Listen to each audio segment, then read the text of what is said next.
Hey everybody, what is crack-a-lackin'? Somebody give me a 5 for 5 and we will go with this. Got some stuff popping, guys. Got some stuff popping. Yeah. I was actually going to go a little earlier, but then I started seeing the sun do some things, and I was like, well, maybe I should just wait a few minutes and see if anything happens. And sure enough, guys, the sun has woke up with a fury.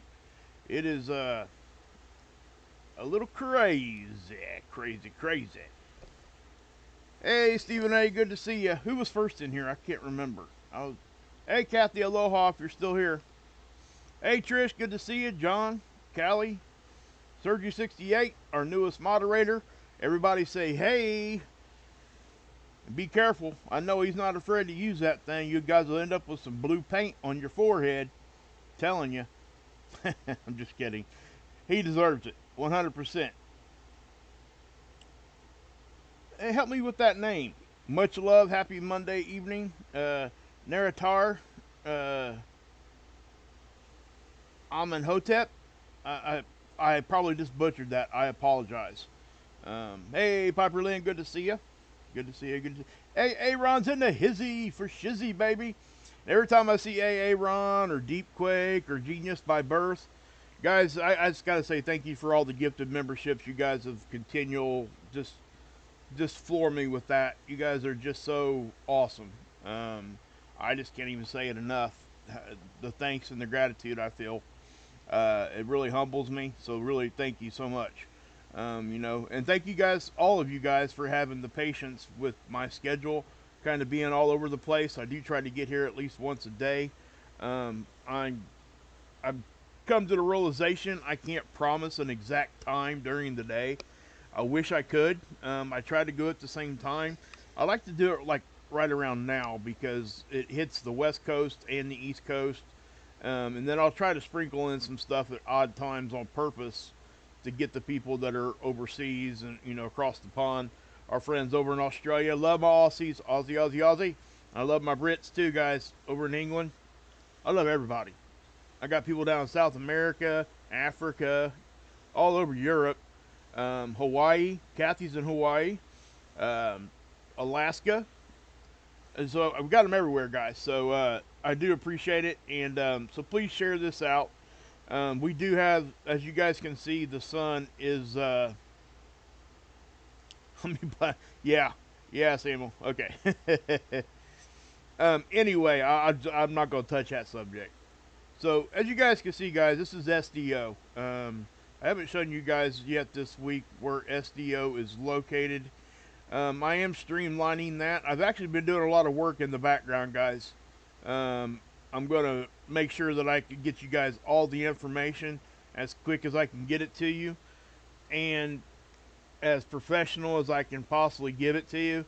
And, that way we can streamline it and then we can have time to, be a community after we get through the space weather.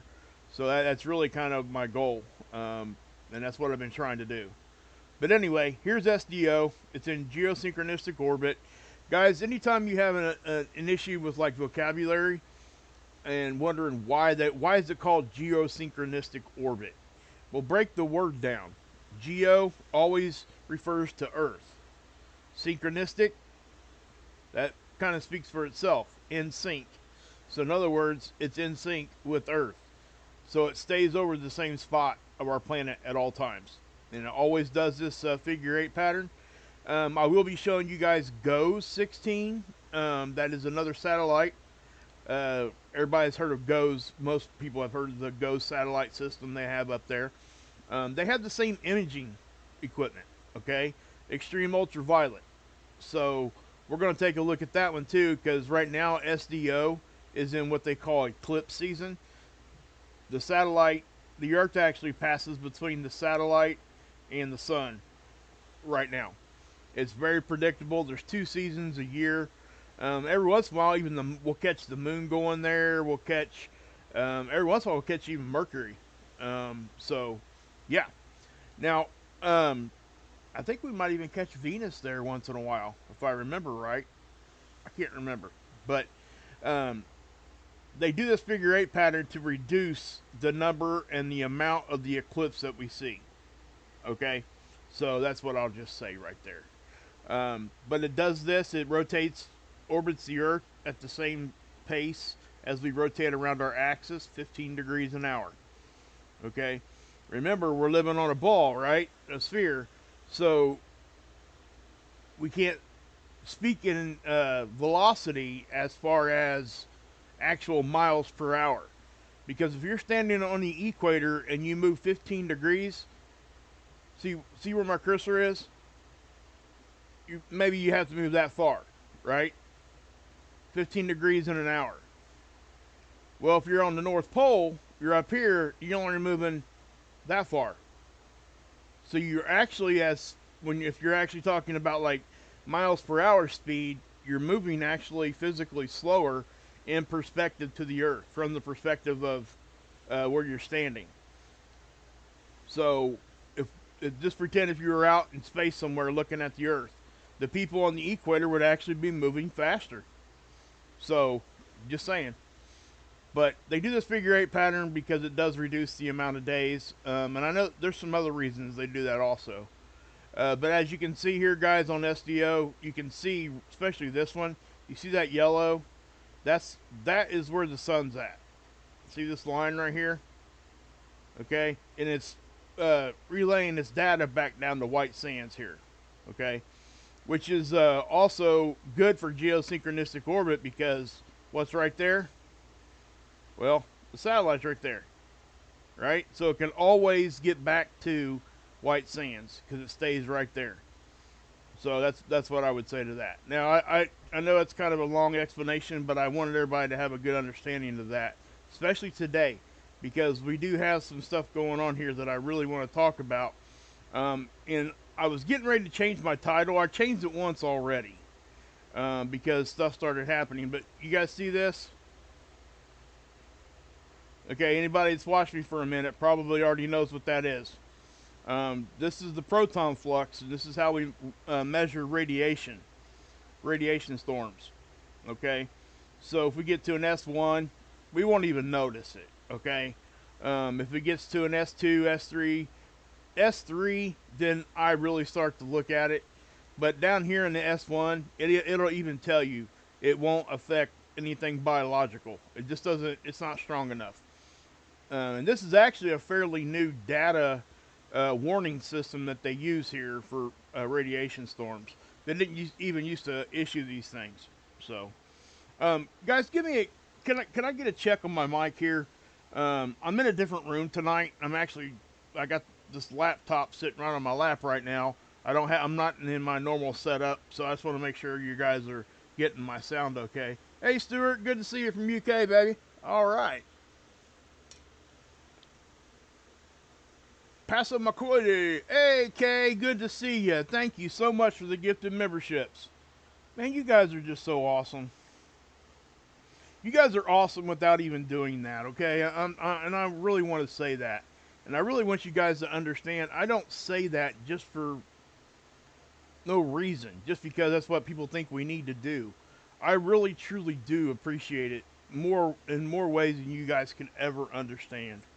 Well, you could understand it, but you know what I'm saying, guys. I'm humbled when you guys do those things.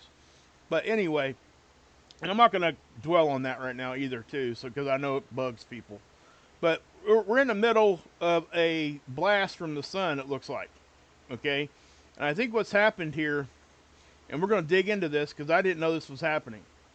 So, as you can see this, when it shoots up like that, the first thing that I do is I go look at the quote-unquote danger zone. All right? And let me stop a minute for one more second here. I want to give credit where credit, I want to say the proper thanks to Kay. Thank you. Yeah. I just want to make sure that you know how much I appreciate that. And somebody... Did I already forget somebody that's already... Did somebody donate memberships earlier in the stream here? I can't remember. Kay was the first one there. Man, I tell you, my brain is just... Wow. Got some brain fog today, guys. Sorry. All right. Hey, Bill. Good to see you. Anastasia, I love that name, by the way. Kevin's Corner, what's up? Lisa Kerbo, what's happening? Okay, so this is going to continue to go up. Now, typically, what happens when we get these blasts, it'll go up and then it'll kind of level out, and then you'll see it slowly start to rise a little bit more. Now, it all depends on how big the CME is, the coronal mass ejection, and how powerful it is, how many protons it's actually flowing out, and I'll explain more on that here in just a second. Hey, Daniel, good to see you, brother. I ain't seen you in a minute. Good to see you, bud. But anyway, it usually creeps up, and usually it'll stay for a while. Protons tend to hang out, guys. Okay, and let me show you. It's probably showing up down here in the D region. It's starting to already. Okay, the D region is just the region where we're looking at for this this data right here. This is where this data is collected, in the D region. And you see where it says elevated X-ray flux. This right here is like a bullseye signature we see from flares. It's X-ray, right? But when we get a proton influx, it also shows up on our poles because things filter in on our poles. Everything is magnetic, positive, negative. Always remember that. So when you start seeing this consistent at the North Pole, and then you'll start seeing it at the South Pole during the radiation storm, usually it'll turn red all the way up to the highest level you can get here. Now, it's not really adding anything here. Okay, this is here because of flaring, or just because there's sunspots facing Earth. Every sunspot doesn't have to be flaring. Hey, Deep Quake, good to see you, brother. Good to see you, man. I was just saying thanks to you and everybody who's been donating the gifted memberships, man. I mean, Kay just did it a few minutes ago. You guys are awesome. I'm so humbled. Thank you. Good to see you, Butterfly. Glad you caught a live. Glad I got on here where you can be here. But as these protons flow in, the flaring here, it's not affecting really the protons, right? So we'll get this bullseye from flaring, but we don't have to have a flare to get X-ray. Okay, so let me explain. Every sunspot you see is producing X-ray at all times. It's just producing it at a certain level. Now, when you get a flare, like right there, watch right here, because this is actually fairly new. This spot here just started acting up. It's becoming very, very active.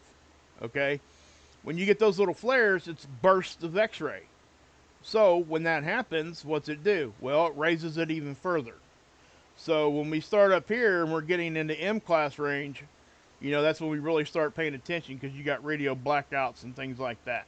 Hey, Hope, Between the Dreams, good to see you. So when this is, you know, we're starting to get into R2 radio blackouts. Now remember, the radio blackouts are typically short-lived, okay, because X-rays get here in 8 minutes. Okay, so when you're actually looking at the sun, believe it or not, that's what the sun looked like about 8 minutes ago. And I know we don't really think about that when we're looking up, because it really, same thing with stars. You know, you think those stars are still sitting in that same spot right now? No, they're not. Neither are we. So it's all about perspective, right? And I know I say that, and I know I sound like Obi-Wan Kenobi. Everything's true from a certain point of view, right? That's what he told Luke when he was explaining to him about Darth Vader, Anakin turning into Darth Vader, and his father dying and all that. But it's an actual true statement. It's a cliche for a reason. Most cliches are correct. They are a true statement. And usually a lot of them are profound, just to be honest. But they turn into cliches because people start using them all the time. So, anyway, you got these X-rays coming from the sunspots, and this is the 131 angstrom. It is right here. Okay, it's extreme ultraviolet. Remember, that's extreme ultraviolet light we're looking at. They put a filter on it, and they filter out all light except for the 131 angstrom. And my daughter just walked across the room. Hootie hoo! Oh, they wanted me to tell you good job on your performance the other night, getting fourth place and third color guard. She says thanks, guys, to everybody that wished her good luck and uh, said good job to her for her color guard performance. It might even be on YouTube. I bet there's a YouTube video. You guys could probably go watch it. It would be, yeah. I'll see if I can't find it later. Anyway, so this is extreme ultraviolet, and you're only looking at a little specific spot of the light spectrum. They do that to pull out specific gases. This gas, I'm not sure what gas this is, shows up in the 131 angstrom. They could have made this thing pink if they wanted to. They assign it a color. In other words, the 131 is not necessarily a teal color. Okay? Again, it's a perspective thing, and it's how we look at things. Dogs don't even see the colors that we see, right? So, just kind of keep that in mind. But what the goal is to look at a specific gas to give us a better visual, right? And give us a better understanding visually. And, most of us, when we see something, we understand it better when we can actually put eyes on it. So, and same thing goes audible. So if you got both, that's a pretty awesome thing. We start to understand things a lot better. That's why they do this, okay? Notice that we don't see a whole lot of coronal hole activity because there really isn't a whole lot right now, but it wouldn't show up on this angstrom very much anyway. So let me take you to the 304, and actually I'm going to take it back another day too, because I'm going to show you guys the double plasma eruption. We had a double plasma eruption from and I showed this to you guys yesterday, I think. Pretty sure it was part of my show yesterday. Come on. I hate that when that stupid thing does that. So what I'll do, and I guess I could just take you here to ISWA. I'm going to take you back to SDO. This is the same satellite, guys. It's just the data is just on a different website. This is on ISWA, and this new setup they got over here at ISWA is pretty awesome. They've got a grid system set up, and you can set it up, and it saves it for you. You can save it, so you have the same setup every time you go there. But notice, you see how you got the extreme ultraviolet? You see this right here? What's that say? It's 131 angstrom, right? This is GO 16. That's a different satellite than the SDO, which is right here. Same angstrom, but as a contrast, this is GO 16. You see how it's a blue color? Up here, that same angstrom is purple on SDO. So that's the difference, guys. It can be any color, but we're looking for the specific gas. So just to be perfectly honest there, or not perfectly honest, but just to be clear. Stereo A, believe it or not, okay, Stereo A is the one that we used to have, the satellite used to give us a partial backside view, right? And it was, we could see kind of the backside a little bit, and, well, actually quite a bit, and it gave us the side perspective of CMEs. So we got a really good idea of what directions they were heading, because we had two different vantage points to look from, and we could, gauge north-south and east-west, right? Both those axes, okay? The XY type of thing. Now, this satellite is no longer out there. It's hanging around Earth. Basically, it's in the same perspective as SOHO is, the one that we get from our perspective, right? The one that we use to get north-south, pretty much. Or even east-west. The north-south comes from the side view, typically. But east-west, if you're looking dead on something, you can see it move left or right, right? Like if you're looking at a tornado across the field and it doesn't look like it's moving at all, it's either coming right at you or it's going away. Okay, and that's what we have to keep in mind with CMEs. By the way, if that ever happens, get out of the way. Don't stand there and look at that thing. If it's not moving, there's a 50% chance it's coming at you. So Especially if it starts to grow on you. If it's still coming that same direction and growing, yeah, take shelter. Anyway, but a CME is the same type of thing when we're looking at it from these satellites. So if things are moving back and forth, left and right, and all that, we have to just understand what we're looking at to get a good idea. Hey, Eric, thank you for the super sticker. Appreciate that. That's a cool one. I've never seen that one. That's pretty neat. I like that. Thank you. Really do appreciate that. Okay, so with that being said, Stereo A caught this double jet. Look at this. You see this? It's pretty cool, actually. It surprised me when Stereo A caught it, because we don't usually catch these kinds of things on Stereo A. See how you got a jet there and a jet there? So if I take you over here to SDO, watch right here. You're going to see this sunspot right here is going to flare, and you'll see a double dark spot here, and it's two jets of plasma. Watch, right there. It caught that. It actually, the coronagraph, Stereo A's coronagraph actually caught that. So let me take this back, and I'll go over here and we'll look at it. Right about, is it too much? You can kind of see it. See the dark shadow there? Let me.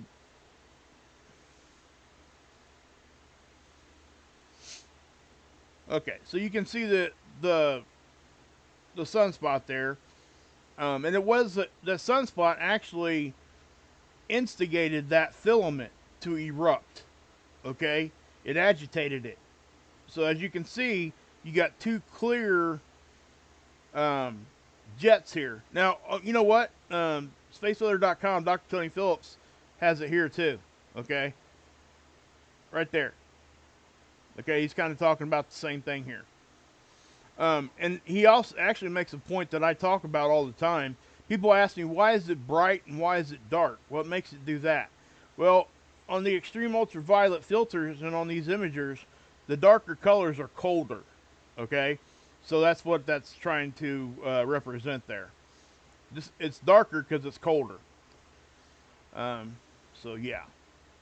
So now that we have a understanding that that eruption right there, they are forecasting that to hit us. Okay, it produced a halo CME. They are now saying a G2. I said yesterday G1 most likely, maybe possibly up to G2. With them saying G2 here, I'm going to go ahead and say that there's at least a little bit of a chance that we could get to a G3. It's all going to depend on the BZ and stuff, and we'll talk about that in a minute. But that is coming directly at Earth, okay? NASA confirms it right here. This is their end little spiral model. Hey, Seven Sun's been a member. He's part of the Kool-aid Krew for 3 months. Love you, Steve, brother. I really do. What do lawyers wear to court? Lawsuits. Love it, love it, love it, love it, Steve, love it. Guys, he leaves us a dad joke, and I pin it to the top of the comment section. So please come back and leave a comment and read that dad joke and tell Steve how much we appreciate that smile. It does. In this world full of negativity, at least we got a second for a smile, you know what I mean? So thank you, Steve, for that, brother. I really do appreciate you. Planet Herman, I seen you walk through here a minute ago. I didn't have a chance to say hi. Hi. Just want to make sure that I knew you were here. Thanks for all you do. John Price, what's up? Hey, guys, give me a roll call in there, if you would. Just regional. Okay, so, look, guys, look at this. So, just like I said, the radiation, is it still increasing? So, let's see if we can't go find out where that's coming from. Let's go over here to... Well, let's just go to ISLA for now. So there's that double jet that I just showed you guys. That's already coming. I guess the proper way to do this, guys, is probably just to go ahead and show you NASA's model. Okay? I showed you NASA's right here. So let's take a look at NOAA's. This is NOAA's model. Same stuff, but they take different data points into consideration more than others. They're different from each model. It's the same model, but they have different ratios that they use for the data, right? So this is right here that double plasma burst. Okay, um, NOAA's got it hitting us pretty much right on the nose. Okay, so what I mean by right on the nose, you can see here that it's right in the middle on the top down version and on the side cut. That's a direct hit according to NOAA. Now, a little bit of a contrast. NASA is saying that it looks like it may sail a little to our north, right here. You see this? That's the side cut, right? And to our east, because east would be left when you're looking at the sun. It's reverse of what it normally would be if you were looking at a map, okay? Massachusetts, baby. Area 54. What's up, BK? Southwest Florida, baby. Heck yeah. South Carolina. Broken Bow. Surname is Bueno.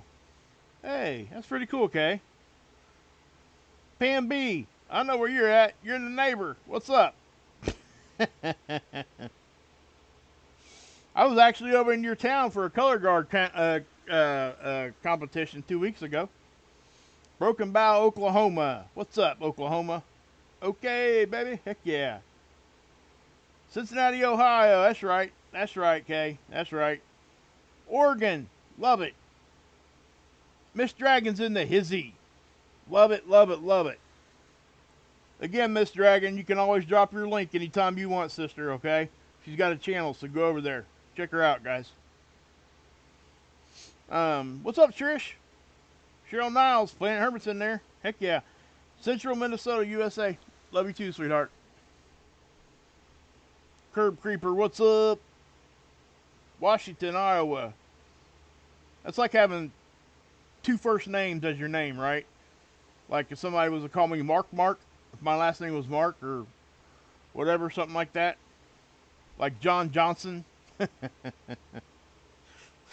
Just saying. Sorry. Anyway, what's up, Seeking Truth? Michigan. Heck yeah, I love Michigan. Good deal, Bumba. Okay. Denver. What's up, Leisure? What's going on?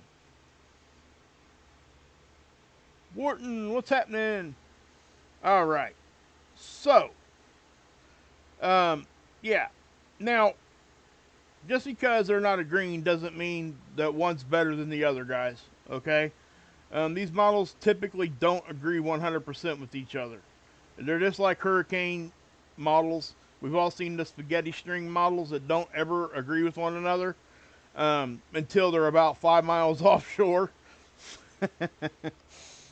So, the same thing is true here, guys. This thing is 93 million miles away.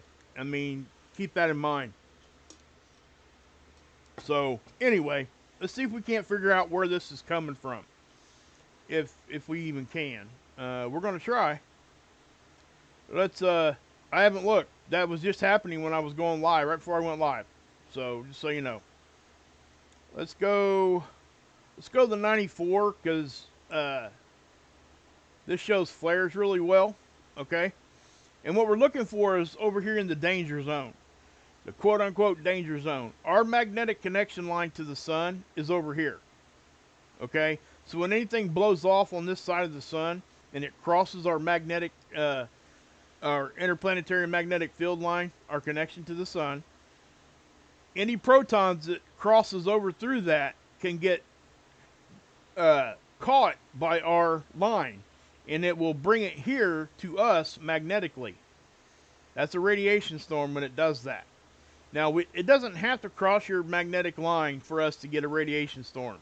If we get a big blast that hits us like an X-flare with a big humongous CME, yes, we're still going to get a radiation storm most likely.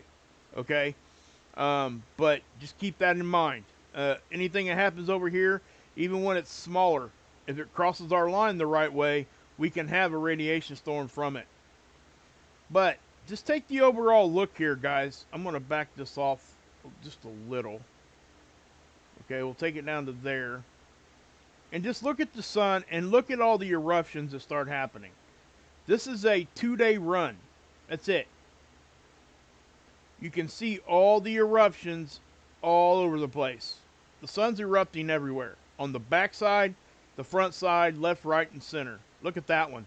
That one there is the one, that was probably one of the more powerful ones. I seen one here. That's probably the one that's giving us the radiation storm. I'll look at it in a minute here. But there was one here too, and we see that often. We'll get an eruption here, and then 180 degrees the other way, we'll get another one. Typically a little bit less in power, but nonetheless it happens, right? So let's see what the timestamp is for that one to erupt. Okay, I'm not sure. So let's do this. Okay, because a proton storm, radiation storm, takes it anywhere between, I don't know, 2 hours, 20 minutes to a few hours for it to get here. Okay, when those things happen. So if we look now, there's the eclipse. Okay, see that? You can see how it comes in on right here, and then kind of goes out that way. All right. It's exactly what we would expect to see.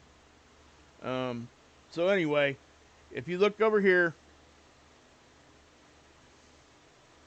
so this right here, I can tell you with confidence, that is a very fast CME. Because watch. It's getting ready to blow right here. It's happening. Right there. You see that? Probably didn't, did you? Watch how quick this is. Watch right here. It's just now starting to erupt, and it's off screen. That quick. Okay, so that's a fast mover. But that eruption there was back early on on the 21st, right? We're late in the day on the 22nd. So that had to come from that second eruption over there. Let's find it. That one right there. That's probably your culprit. See that? That's probably what caused the radiation storm. We're not into the storm level yet. I gotta refrain from saying that because we're not into storm level yet. We do have a very sharp increase in protons right now. If this gets here, it'll be radiation storm. But that's most likely where that's coming from. Okay? Is it a big deal? No, it's not. Okay? Like I said, an S1 storm, I usually don't even hardly talk about it other than just to say, hey, this is happening. We won't even know it. It doesn't affect us a whole lot. And if you guys ever wanted to know, let's see here. Space weather scales right here. These are all the warning scales and what can happen for each level. You got geomagnetic storms, radiation storms, and radio blackouts. Guys, just go over to NOAA, and it's right there. Or you can look in my description. I got it in my description box. So if you look at S1, minor radiation storms. Biological effects, none. Satellite operations, none. Other systems, minor impacts on high-frequency radio in the polar regions. On our poles, you might see some radio disruption. So, I mean, it's almost like, why did they even... But anyway. Then everything goes up, right? And you guys can read these if you want. I'm not going to take the time to do that. But I did want to show you guys this. Now, we are expecting a G2 or even a G3. Okay? Here on the 24th. So, yes, voltage corrections may be required.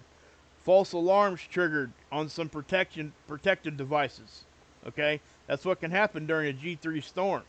So when the CME gets here, guys, depending on how everything pans out, you know, and I know that they're now starting to just kind of do a reset how they're looking at these things because they've been underestimating what's been going on. Okay, with every solar storm we had, and we've already talked about this because I was doing the same thing. It just didn't seem like we should be seeing these things. And yes, there's a bunch of reasons why that's happening. And there's a bunch of reasons why people think that it's happening. There's a lot of theories back and forth. I'm not getting into those. You guys can talk about it all you want, as long as it's respectful. Damn it. So, yeah. But, anyway. So, let me, sorry about that, guys. My dog come running in here. No big deal. It's called real life, baby. Real life. And it's probably because I'm talking right on the other side of the wall. I wasn't even thinking about that. I probably woke her up. Sorry, guys. Sorry about that. All right. Anyway, that's, we just got to look at things from a clean slate and look at each event individual and take it as we see it. Okay? So that's what I'll say. Let's see here. So, again, if we go over here, I want to take you guys back to, where do I want to go? I'll tell you what we can do here real quick. I do want to show you guys Discover data, because this is a very boring graph. But you remember me yesterday talking about -6 and bigger? Look at this. We stayed in -6 almost all day, but we did not get into geomagnetic storming. Why? I don't know. Our density, we weren't taking any kind of really big hits. Speed was pretty normal. Density was normal. Everything was pretty nominal, okay? So even though our magnetic orientation was in a proper position to really going to get a geomagnetic storm, okay? All these things play a part. That's what I try to explain every time I talk about this, okay? And by the way, guys, Seeds is still not updating. I don't know why. I hope they get this fixed. Start putting their data back down here again. Hey, it looks like they might be. Yes, they are. Thank God. Yesterday when I was on here, it said 02. That was the last entry. So they're probably just now getting the data back in there. Yep, look. See, now we got the 19th data. That wasn't there. So yeah, they're working on it. Good. Okay. So, now if we go over here to Dr. Tony Phillips' page, spaceweather.com, please go over and check him out, guys. Awesome page. Go show him some love. Go read his articles over here. They're concise and straight to the point and very informative. Great stuff. This is one of my go-tos, just so you guys know. I look at this thing every day. But we can also see the sunspots. 1, 2, 3, 4, 5, 6, 7, 8, 9, 10, 11, 12 facing us right now. Okay? This one over here is becoming very, very active. Okay? Whatever that means. So yeah. We're just going to have to pay attention to it as it rotates in to what we call the Earth strike zone, which is a rectangle right here in the middle of the sun, for those that don't know. Okay? That's what that is. So, what we're going to do is I'm going to take you guys back over here, and we can still look at the data from SOHO, right here. Okay? But we typically come here to look at it, right? Well, the data's not there right now, so we have to go over here and look at it. We won't get the black and white difference image, but we'll still get to see what's actually happening here. And also, this is over here on NOAA's page too, right here. Okay? So remember that also. So there's multiple places we can go see these things. But I will say too, guys, NOAA is saying this is going to be a very dense hit. 2 of them. See that? So, however this pans out, I do think we're going to get at least a G1. And I really do think we have a decent chance of getting to a G3. After seeing all the data and stuff come in, it really does look like we might be seeing something like that. But we'll have to wait and see. Well, I'll tell you what I'm going to do here is I'm going to reset that. and see what we get. And I'll let that load. And we will come over here to stereo A. Oh wow, check that out, guys. That's the latest image off of stereo A. That's that second eruption I showed you going off that side. That's a big dog. That's why we're getting radiation storm from that. That's not going to hit us, okay? Other than the radiation part of it I just talked about. That's going, you know, it's going the other direction. Or at least to our west, which would be to the right. So we'll let LASCO here load. Yeah, that's a big eruption, guys. It really is. Look at that. Wow. And that is off the backside. Okay. Well, mainly the backside. That's a big eruption.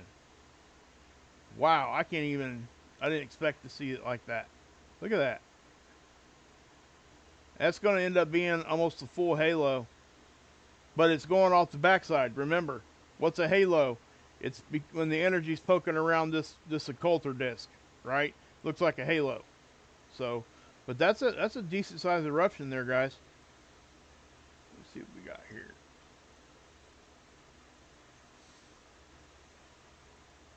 Because this is goes right here.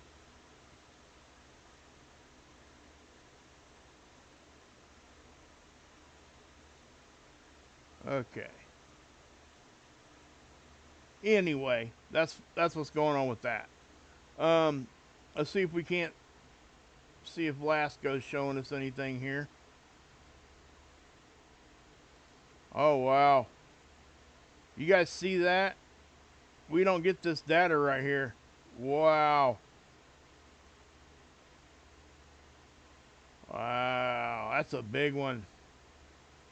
Woo-wee. Wow. Man. That one could have been issues for us. I'll just say that. You guys see what I'm talking about? How big that is? Because we're missing the data here. We don't have the data on this one. Wow. Sorry, I'm kind of looking at that a little bit in awe. That's a big eruption. What we can do is come over here. Now let's go ahead and update this page. Okay. So this is a zoomed out version of the red version I just showed you.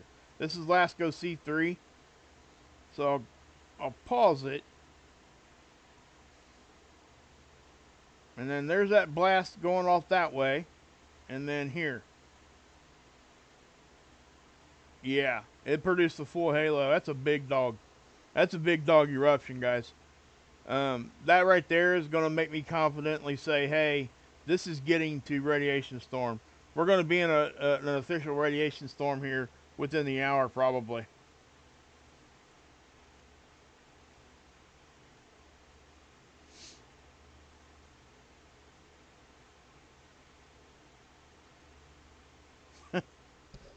Lots of questions there, Emery.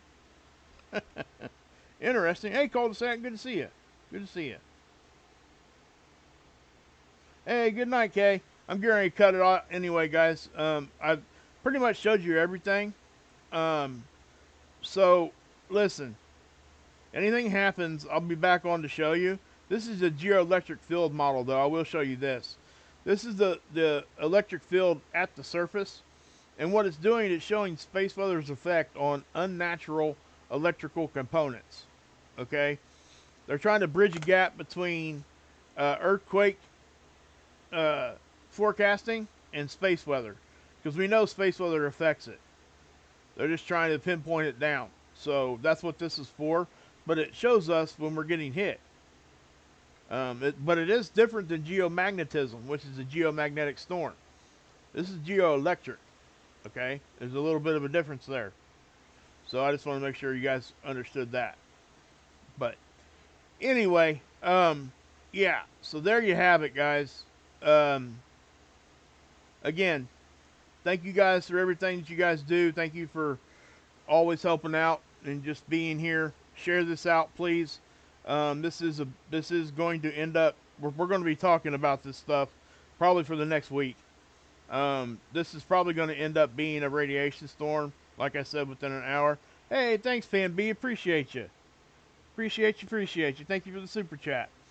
And thank you to Kay for donating the memberships and the $10 super sticker from earlier. I'm trying to go back and see who sent me that one. Wish I could remember everybody's name all at once. If you're still here and you left that, please let me know again. Either that or I'll go back and rewatch. Hey, Leisure. Love you too, brother. Hey, Butterfly. Hey, Mods. Thank you for all you do here. Hey, Planet Hermit. You guys all have a great night. I'm going to be headed over to watch Marfugal. He might even be going now. Is he going now? He's getting ready to start right now, if he ain't already starting right now. So, yeah, we are going to go ahead and cut this off. And do really appreciate you guys. So, keep that in mind. And anything that happens, especially if it's big time, you'll see me at least pop on and give you an update. Okay? So, as I say that, love all of you. And God bless. Yahusha saves. And as always, you can drink this Kool-Aid.